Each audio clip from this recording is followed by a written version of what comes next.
Salut, c'est Trado, content de vous retrouver pour la mise à jour de l'indice parisien. L'action du jour sera publiée dans quelques minutes sur le site. Il s'agit de Solocal qui est l'action qui m'a été le plus demandée. Et avant de commencer, je vous rappelle que ce soir à 21 h, je vous invite à suivre mon webinaire gratuit dédié au gap. Et c'est vraiment un outil qui est super important à savoir gérer le gap. Donc n'hésitez pas, inscrivez-vous, c'est de 21 h à 22 h maximum. Ça vous prendra pas beaucoup de temps.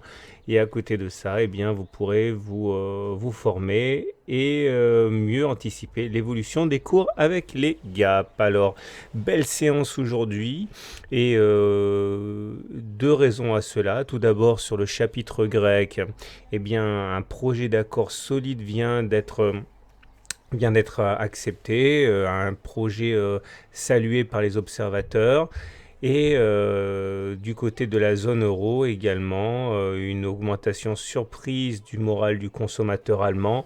Donc ça a fait très plaisir aux intervenants. Et on a cette magnifique bougie avec 1,95% de hausse au compteur. Alors, plusieurs choses à dire encore une fois. Tout d'abord, on voit le rôle fantastique de cette règle très simple du changement de polarité. On en a parlé hier. Lorsque l'on casse une résistance à la hausse, qu'il s'agisse de la Kijun, de cette zone-là, de la ligne de coup du double creux ou autre, et bien lorsque l'on casse cette résistance, cette résistance change de polarité, devient support, et on a rebondi comme une balle finalement vers le haut.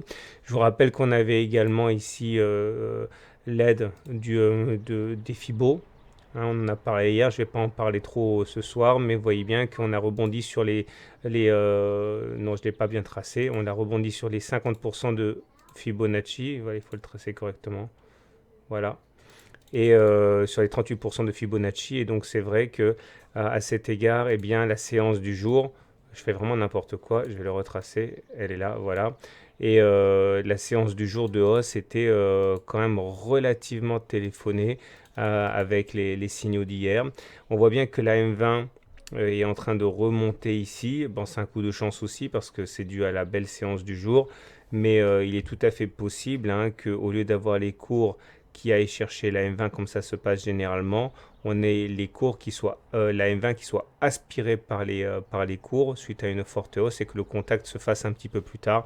À suivre, en tout cas, on arrive à s'extraire du canal noir qui avait provoqué pourtant une chute de plusieurs centaines de points entre les plus hauts et les plus bas. Bon, ça se prend. Mention spéciale au SAR. Regardez, le SAR, il était rouge ici et il a été cassé sur cette séance. Et le signal haussier était donc donné dès la séance du 15 mai. Et ceux qui avaient simplement respecté cet indicateur en achetant à ce moment-là, eh bien, n'avaient pas forcément eu le temps de douter et engranger la hausse à laquelle on a pu assister. Remarquez également autre chose, et là, une autre mention spéciale pour Ishimoku cette fois-ci. J'avais expliqué dans le texte d'hier et dans la vidéo d'avant-hier que la lagging span ici, ou la Chinku comme vous voulez, allait rentrer au contact de la Kijun ici. Vous voyez, en fait, les cours comme la lagging span ont tendance à rencontrer les mêmes obstacles et de la même façon que les cours peuvent être bloqués par la Kijun, la lagging span peut être bloquée par la Kijun. Et regardez, c'est une autre chose qui nous permettait d'être assez optimiste. Le contact avec la Kijun qui s'est produit hier augurait de difficultés à continuer la baisse et on a bien rebondi dessus. Alors attention, on regarde de la théorie Ishimoku qui est vraiment une belle théorie.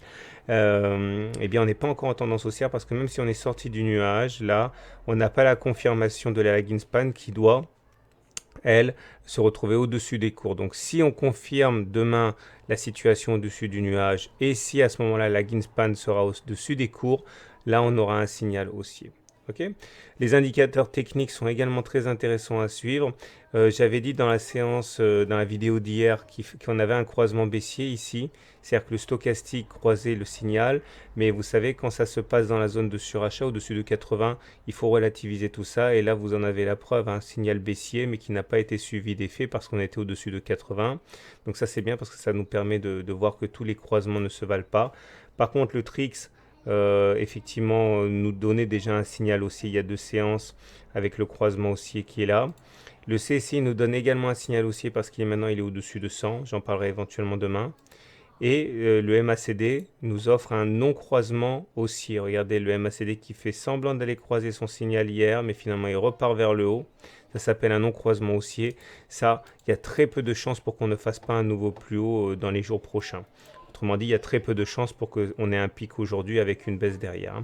Par contre, pour être complètement transparent, il est vrai que l'OBV nous donne une divergence baissière puisqu'on a fait des plus hauts sur les cours, mais pas sur l'OBV, donc ça il faut se méfier un petit peu. Bon bref, tout ça pour dire que la séance du jour est belle et que a priori on s'achemine vers une nouvelle résistance maintenant qui devrait être le super trend. J'ai repris là à 5213.